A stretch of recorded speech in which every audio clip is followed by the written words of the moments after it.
नमस्ते विद्यार्थी मित्रांनो, आजच्या लेक्चरला आपण बघणार आहोत 11वी फिजिक्समधील चौथा टॉपिक आहे लॉज ऑफ मोशन. त्यामधील next article 4.10 rotational analogue of a force that is moment of force. Moment of force किंवा त्याला दुसरं नाव आहे टॉर्क.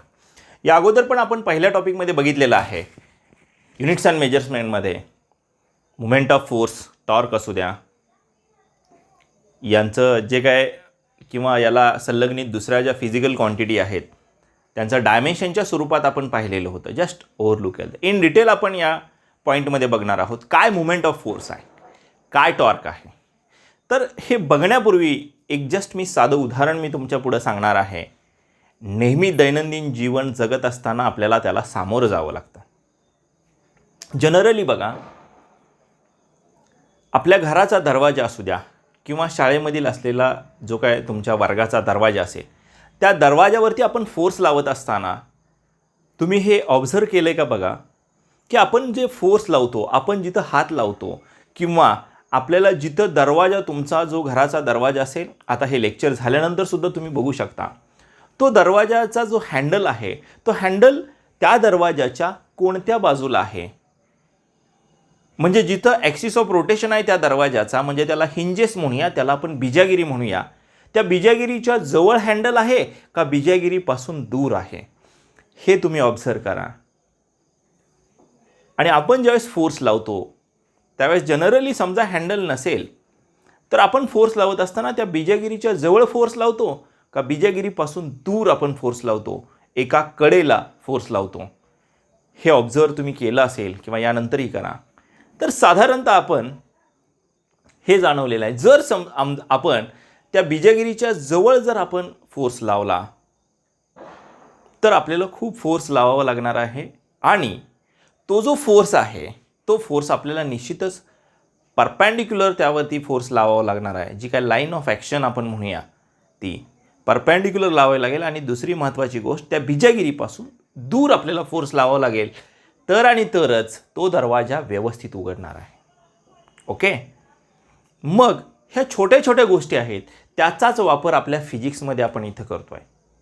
म्हणजे बघा किती साधी सोपी गोष्ट आहे की आपण फोर्स लावत असताना दरवाजाच्या कडेला आपण या ठिकाणी फोर्स लावतो, किंवा हँडल जर असेल तो हँडलसुद्धा आपल्या दरवाजाच्या एका बाजूला असतो, जेणेकरून आपल्याला दरवाजा उघडण्यासाठी जास्त फोर्स लावावा लागणार नाही. म्हणजे जास्त मॅग्निट्यूड ऑफ फोर्स आपल्याला लावावं लागणार नाही. सहज आपण जरी फोर्स लावला, सहज जरी आपण त्याला धक्का दिला दरवाजाला, तर तो दरवाजा गोल त्या बिजागिरीपासून फिरेल. बिजागिरी म्हणजे आपल्यासाठी ॲक्सिस ऑफ रोटेशन आहे. जर समजा तोच फोर्स तुम्ही हँडल इकडं लावायच्या ऐवजी समजा तुम्ही दरवाजा बंद करा आणि तोच फोर्स तुम्ही त्या बिजागिरीच्या जवळ, त्या दरवाजाच्या थोडंसं जवळ फोर्स लावा, बघा तुम्हाला इकडल्यापेक्षा इकडं खूप फोर्स लावावा लागेल, जास्त मॅग्निट्यूड जास्त लावावा लागेल. अगदी तेच आपल्याला या ठिकाणी शिकायचं आहे.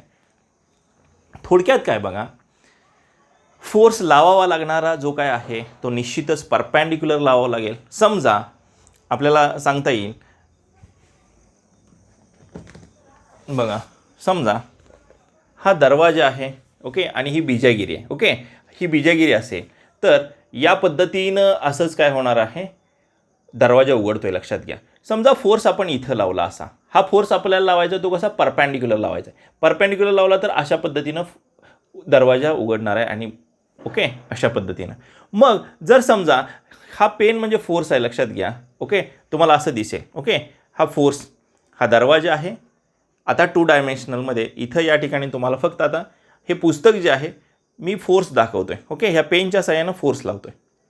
फोर्स लावतो आहे म्हणजे काय होतं आहे, तर हा फोर्स जो आहे तो या बिजागिरीला किंवा या दरवाजाच्या एजला कसा आहे, परपॅन्डिक्युलर, या प्रतलाला हा परपॅन्डिक्युलर, तर आणि तरच हे पुस्तक या अशा पद्धतीनं जाणार आहे. पुस्तक म्हणजे दरवाजाची एक बाजू, लक्षात घ्या, ओके, हा परपॅन्डिक्युलर. जर समजा हा मी पेन म्हणजे फोर्स जो लावतो आहे तो जर मी असा लावला या बाजूला, म्हणजे पॅरलल लावला, तर रोटेशन होईल का, नाही होणार रोटेशन. ओके, परपॅन्डिक्युलर लावला तरच रोटेशन होईल. म्हणजे एक गोष्ट तुमच्या लक्षात आली असेल, फोर्स लावावा लागतो, तोही कुठं लावावा लागणार, ह्या ॲक्सिस ऑफ रोटेशन इथं आहे समजा, तर इथं लावावं लागेल. म्हणजे याच्यापासून दूर लावावं लागेल, as possible as away from the axis of rotation. इथं लावला तर जास्त रोटेशन होणार नाही. म्हणजे ॲक्सिस ऑफ रोटेशनपासून लावावा लागणारा फोर्स जो आहे तो फोर्स निश्चितच दूर लावावा लागणार. साधारणतः मोमेंट ऑफ फोर्सची डेफिनेशन आपण काय पाहिलेली बघा. The ability of a force to produce a rotational motion. असा फोर्स लावतो की ज्याच्यामुळं रोटेशनल मोशन तयार होत आहे, याला आपण मोमेंट ऑफ फोर्स किंवा टॉर्क असं म्हणतोय. मग आता जस्ट तेच उदाहरण या ठिकाणी आपण घेतलेलं आहे. फिगर ए, बी आणि सी हे 3 वेगवेगळ्या प्रकारच्या फिगर या ठिकाणी, म्हणजे फिगर एकच आहे, 3D व्ह्यू आपण घेतलेला आहे त्या फिगरचा. एक क्लॉकवाईज डायरेक्शन आणि अँटी क्लॉकवाईज डायरेक्शन खाली आपण दाखवलेला आहे. पण हा 3D व्ह्यू आपण घेतला आहे, 3 डायमेन्शनल, त्रिमितीय अशी आपल्याला एखादी फिगर दिसेल. जसं मी तुम्हाला इथं दाखवलं पुस्तक अशा पद्धतीनं आहे, आणि थोडंसं पुस्तक मी समजा हे 2 डायमेन्शनल झालं, हे सुद्धा तुम्हाला इथं आणि इथं तेवढंच 2 डायमेन्शनल. जर मी असं दाखवलं तर तुम्हाला इथली ही बाजू दिसेल आणि थोडासा डेप्थ दिसेल. तसं 3 डायमेन्शनल आणि थोडी हाईट दिसेल. ओके, तसं ही एखादी वस्तू आहे, तिचा आपण 3D व्ह्यू बघितलेला आहे, 3 डायमेन्शनल व्ह्यू आपण बघितलेला आहे. ओके, हा 3 डायमेन्शनल व्ह्यू कशा पद्धतीने ॲक्सिस या बाजूने गेलेला आहे. याचाच टॉप व्ह्यू जर बघितला, त्याला जर आपण वरून बघितलं तर ती फिगर अशा पद्धतीनं दिसते, जो काय ऑब्जेक्ट असेल. मग आता या ठिकाणी आपण या फिगरमध्ये या ठिकाणी बघा टॉप व्ह्यू आपण काय करतोय, फोर्स या दिशेनं लावतोय, या दिशेनं वेक्टर एफ दिसतंय, या दिशेनं लावतोय. तर साहजिकच याची मोशन जी आहे ती अशा पद्धतीनं होईल. मग ही मोशन म्हणजे आपल्याला माहिती आहे घड्याळाच्या काट्याच्या विरुद्ध दिशेनं, म्हणजे अँटी क्लॉकवाईज मोशन आहे. आणि यावेळेस इथून आपण जो फोर्स लावतोय, तर हा फोर्स हा आर काय डिनोट करतोय, vector R is the position vector of line of action from the axis of rotation. म्हणजे लाईन ऑफ ॲक्शन कुठून आहे, ॲक्सिस ऑफ रोटेशन पासून लाईन ऑफ ॲक्शन किती अंतरावरती आहे, किती पोझिशनवरती आहे, हा डिटेक्ट करणारा हा पोझिशन वेक्टर, त्याला आपण रेडियस वेक्टर पण सर्क्युलर मोशन रोटेशनल डायनामिक्समध्ये म्हणतोय. ओके, तर हा वेक्टर आर काय डिनोट्स करतोय, vector R be the position vector of line of action from the axis of rotation असं आपल्याला सांगता येईल. त्यानंतर या ठिकाणी टॉप व्ह्यू आपण बघतोय, वेक्टर आर क्रॉस एफ हा जो काय टॉर्क आहे, आपण स्केलर्स अँड वेक्टर्समध्ये वेक्टर प्रोडक्ट ऑफ 2 वेक्टर्स बघा कशा पद्धतीनं आपल्याला सांगता येईल. तो आपण जर लिहिला आपण, तो टॉर्क या 3rd वेक्टरने आपण दाखवतोय, vector R cross vector F असं आपण टॉर्क किंवा मुवमेंट ऑफ फोर्स दाखवतो. वेक्टर आर इथं आणि vector F, R be the position vector, it is also the vector quantity, f be the also vector quantity. So this is the cross product of these 2 vectors, and the direction of these 2 vectors determined by the 3rd vector, that is torque किंवा moment of force आपण असं म्हणूया. Okay, so vector R cross F या ठिकाणी anti clockwise direction असताना तो outward डायरेक्शनला असेल, म्हणजे बाहेरच्या बाजून असेल. मग यासाठी to determine the direction of that torque और moment of force we need to apply the right hand thumb rule. Right hand thumb rule काय आहे बघा, उजव्या हाताचा नियम काय आहे, imagine your right hand held with curled fingers and thumb is outstretched. Then curled finger denotes the rotation of these 2 vectors, R and F, rotation of these vectors. And the thumb denotes the direction of rotation of these 2 vectors. Thumb काय करतोय, outstretched thumb denotes the rotation of these 2 vectors. म्हणजे हे 2 फिरतायत, परंतु या दोन्हीच्या फिरण्याची final direction वरच्या दिशेनं असेल. म्हणजे कसं, अँटी क्लॉकवाईज आहे तर आपल्याला सांगता येईल वरच्या दिशेनं. म्हणजे घड्याळाचा काटा, घड्याळ या दिशेनं फिरत असेल, घड्याळाचा काटा या दिशेनं फिरतो, त्याला क्लॉकवाईज म्हणतो. याच्या विरुद्ध आपण जर असे बोटं वळवली, म्हणजेच हे वेक्टर अशा पद्धतीने वळवली तर काय होणार आहे, अशा पद्धतीला प्लेन असेल तर आपण काय म्हणूया, वरच्या दिशेनं आहे. आणि जर अशा पद्धतीनं क्लॉकवाईज डायरेक्शन असेल तर खालच्या दिशेने. ओके, पण या ठिकाणी आपण बघतोय टॉप व्ह्यू बघतोय म्हणजे अशा पद्धतीनं. मग थोडक्यात असं मी सांगितलं त्या पद्धतीनं, म्हणजे हा जो काय वेक्टर आर क्रॉस एफ आहे, जर समजा अँटी क्लॉकवाईज म्हटलं तर हा कसा असेल बघा, अँटी क्लॉकवाईज असा फिरतोय. म्हणजे या 3rd वेक्टर जो काय आहे तो कसा असेल, आउटवर्ड तुमच्या दिशेनं आहे. ओके, आणि एक्झॅक्टली याच्या उलट टॉप व्ह्यू आपण बघतोय, याचाच फोर्स या दिशेनं आहे, म्हणजे अँटी क्लॉकवाईज. म्हणजे अंगठा कुठं आहे माझा, आतल्या दिशेनं आहे. ओके, इथं vector R cross vector F which is equal to inwards. याच्या उलटच ही फिगर आहे, फक्त फोर्स जो आहे तो इकडं लावला आहे म्हणजे क्लॉकवाईज अँटी क्लॉकवाईज लावला आहे. Torque or the moment of force which is in outward direction, and here moment of force in clockwise direction it is in inward. हा clockwise आहे, inward असेल. ओके, तर अशा पद्धतीने आपल्याला ह्या 3 फिगरचं स्पष्टीकरण सांगता येईल. आता या ठिकाणी conventions of pictorial representation of vector कशा पद्धतीनं बघा. हा जो आहे या ठिकाणी फिगर हे दिसते, vector acting in the direction perpendicular to the plane of paper. जर प्लेन ऑफ पेपरला परपेंडिक्युलर असेल तर त्या पद्धतीनं वेक्टर ॲक्ट होतोय असं या पद्धतीनं आपण दाखवू शकतोय. ओके, असा वेक्टर असेल. बी फिगर जी आहे ही बी फिगर कशाची आहे, तर या ठिकाणी circle with dot it indicates that the movement of force which is in outward direction as like this. बघा, circle with dot anti clockwise डायरेक्शनला, म्हणजेच काय, मुवमेंट ऑफ फोर्स कुठं असेल, in outward direction. Okay, torque और movement of force, torque which is vector r cross vector f in outward direction. Okay, then in figure C, that is in clockwise direction, means that moment of force which is in inward direction, that too which is equal to vector r cross vector f inward direction. Okay, that circle with cross denotes the moment of force that is torque which is in inward direction as shown in here. इथं दाखवलं आपण. Figure दाखवत असताना जर circle असेल आणि cross असेल तर आपल्याला सांगता येईल की या वेक्टर आर आणि वेक्टर एफ ह्यांचा जो क्रॉस प्रोडक्ट आहे तो आतल्या दिशेनं असेल.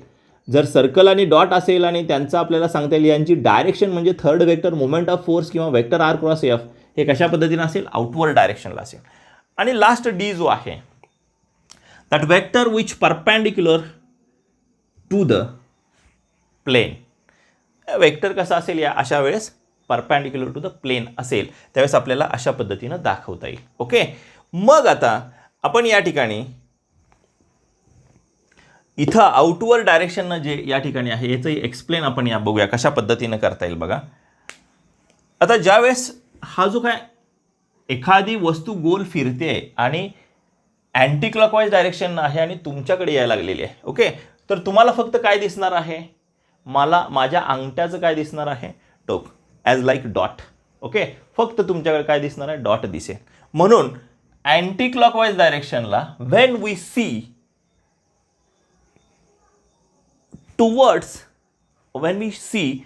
To the object which moving in anti clockwise direction, then it's a direction which is outward or towards you तुमच्याकडे येते असं दिसणार आहे. Okay, and it looks like the dot. Therefore we can represent circle with dot. This is the reason behind it. Another figure, another symbol, we use the circle with cross. Consider that when object moving in clockwise direction, then that vector which is moving away from us, तुम्ही इथं आहे, तुमच्यापासून away from us, and you observe only these feathers. जर समजा हा arrow असेल तर तुम्हाला काय दिसणार आहेत, द फिदर्स, जे काय पंख आपण म्हणूया, त्या बाणाचे पंख तेवढे तुम्हाला दिसतील. ते कसे दिसतील, ॲज लाईक अ क्रॉस. फक्त तुम्हाला ते दिसेल का, तर तुमच्यापासून दूर चाललेलं आहे, moving away from you. Then you observe like the cross or the feather. Therefore we can use here circle with cross. अशा पद्धतीनं आपल्याला थोडक्यात सांगता येईल. ओके, याच्याविषयी आता इन डिटेल आपण बघूया की जो काय फॉर्म्युला आहे मुव्हमेंट ऑफ फोर्सचा, त्याचं मॅग्निट्यूड बघूया, वेक्टर फॉर्म बघूया आणि काही कंडिशन्स आहेत ते आपण बघूया. सो इन वेक्टर फॉर्ममध्ये आपण कशा पद्धतीनं लिहू शकतोय बघा. वेक्टर फॉर्ममध्ये आपण कसं लिहितो, vector tau which is equal to vector R cross vector F. आणि याचं मॅग्निट्यूड आपण कसं लिहितोय, in magnitude that torque or moment of force which can be written in tau which is equal to r f sin theta. So this is the formula for torque in magnitude. आपल्याला माहित आहे vector product of two वेक्टर्समध्ये आपण definition कशी करतो, the product of magnitude of this two vector and the sine of the smaller angle between them. This is known as the vector product of two vector. Therefore, vector tau, that is moment of force, is a vector quantity. Okay, it produces rotational motion. आणि अशा पद्धतीने आपल्याला सांगते. यानंतर आपल्याला काही conditions आहेत, काही स्पेशल केस आहेत, ते आपण स्पेशल केस बघूया की ज्याचा उपयोग तुम्हाला MCQ साठी होऊ शकतो. If the angle between R and F is 90 degree असं म्हणूया आपण. Okay, R and F, angle between R and F is 90. इथे लिहूया vector R and vector F is 90 degree.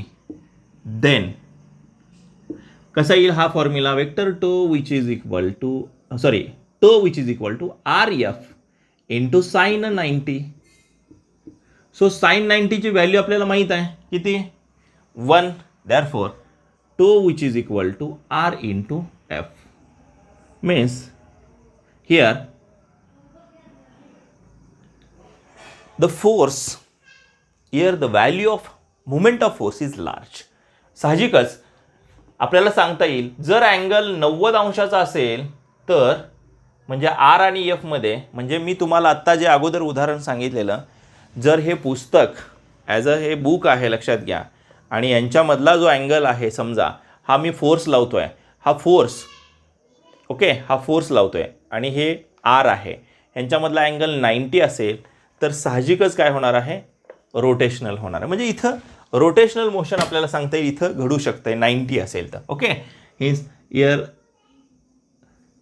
We use the small amount of force जर 90 angle असेल तर. दुसरी केस आपल्याला सांगता येईल, if angle between R and F which is equal to 0 degree or 180 degree. काय होईल 0 आणि 180 असेल तर, म्हणजे मी सांगितलं असं आहे आणि फोर्स इकडूनच लावला आहे, there is no rotation. Okay, means काय मॅथमॅटिकली प्रूव्ह करूया आपण, फॉर्म्युलामध्ये ठेवूया tau which is equal to RF sine 0. आपल्याला माहित आहे sine 0 0, therefore torque which is equal to 0. So there is nothing, the rotational motion or nothing happen, the rotational motion, if you apply the force on the door, but angle between R and F is 0 or 180, means parallel or anti-parallel. Parallel असेल किंवा anti parallel असेल आरला, म्हणजे असा दरवाजा आहे आणि तुम्ही असा लावा लागलाय फोर्स, काहीच फरक पडणार नाही त्याचा. ओके, परपेंडिक्युलर असेल म्हणजे 90 असेल तरच रोटेशनल, म्हणजे इथं रोटेशनल मोशन या कंडिशनला होणार नाही. लक्षात येते का बघा. ओके, त्यानंतर आता आपल्याला नेक्स्ट हे आपल्याला कंडिशनच्या संदर्भात सांगता येईल. म्हणजे पुढं थोडक्यात आपण बघा सगळ्यात महत्त्वाचं काय की ह्या ज्या काही कंडिशन्स दिलेल्या आहेत आपल्याला, यानंतर आपल्याला सांगता येईल मोमेंट ऑफ फोर्स जो आहे हा moment of force does not depends upon, it is not only depends upon the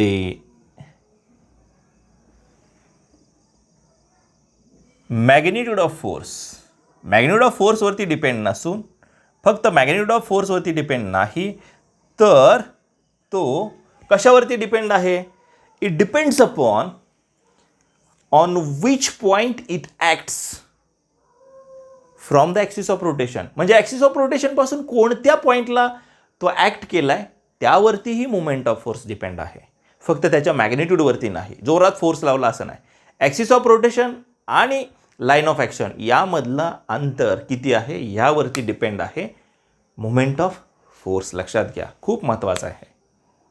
जेवढा आर आणि एफ असेल तेवढा मोमेंट ऑफ फोर्स जास्त असणार, तेवढं रोटेशनल मोशन जास्त. आरची व्हॅल्यू जास्त म्हणजे अंतर झालं position vector line of action पासूनचं किंवा ॲक्सिस ऑफ रोटेशन पासून लाईन ऑफ ॲक्शन दर्शवणारा जो काय पोझिशन वेक्टर आहे, अंतर जास्त असेल तर साहजिकच मोमेंट ऑफ फोर्स हे जास्त असेल. हे फक्त उदाहरण तुम्ही दरवाजाचं लक्षात घ्यायचं. ओके, आता यानंतर हे झालं आपल्याला मोमेंट ऑफ फोर्स. आता थोडंसं आपण moment of force SI unit, CGS unit आणि डायमेन्शन्स बघूया. ओके, जे बघितलेलं आहे या अगोदर. तर फॉर्म्युला आपल्याला माहीतच आहे इथं R into F. So tau which is equal to या ठिकाणी R इंटू एफ हा फॉर्म्युला घेऊया. So R into F. तर आपल्याला SI युनिट माहीत आहे. काय SI युनिट? आरचं काय असेल? SI unit of torque. Okay, काय? सो SI युनिट मीटर आहे या ठिकाणी, इंटू फोर्सचं काय येईल? न्यूटन हे आलं. CGS युनिट काय आलं? मीटरच्या ऐवजी सेंटीमीटर येईल आणि न्यूटनच्या ऐवजी डाईन येईल. सेंटीमीटर डाईन किंवा न्यूटन मीटर डाईन सेंटीमीटर असंही म्हणू शकतोय आपण. ओके, डॉट द्यायची काय गरज नाही, डॉट द्यायची गरज नाही, फक्त स्पेस द्या. ओके, शिकलो आपण. सो यानंतर आपल्याला डायमेन्शन्स बघूया. काय डायमेन्शन्स? तर आपण या अगोदरच बघितलेले आहेत. Dimensions of torque in short बघूया. ओके, फॉर्म्युला आपल्याला माहीत आहे. Tau which is equal to R into F. So tau आरचं आपल्याला माहीत आहे L⁻⁴, एफचं माहीत आहे M1 L1 T-2.